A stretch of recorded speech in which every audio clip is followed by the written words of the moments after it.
The process of excitation-contraction coupling consists of all those processes involved between the time of generation of the action potential on the muscle sarcolemma and the actual contraction.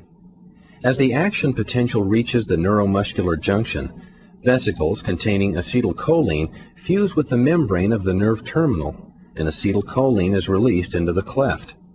Acetylcholine molecules rapidly diffuse across the cleft and bind to the acetylcholine receptors. Binding of acetylcholine to receptors immediately opens ion channels, allowing sodium ions to rush into the muscle fiber and potassium ions to diffuse out. Acetylcholine is then split to acetate and choline by cholinesterase, resulting in inactivation and closure of the channel.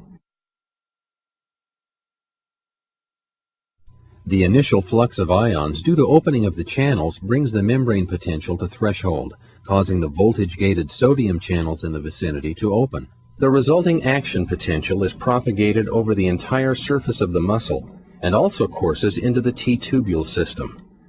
As the action potential encounters DHP receptors in the T-tubules, it causes opening of the ryanodine calcium channels of the lateral sacs, thus allowing calcium ions to diffuse out of the lateral sacs and into the region of the myofibrils. Calcium then binds to troponin, resulting in movement of the tropomyosin-troponin complex away from myosin binding sites on actin.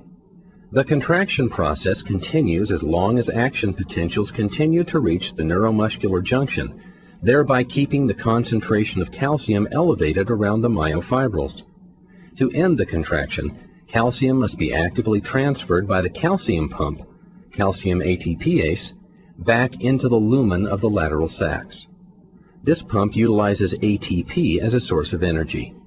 This process reduces the concentration of calcium in the vicinity of the myofibrils, such that calcium dissociates from troponin.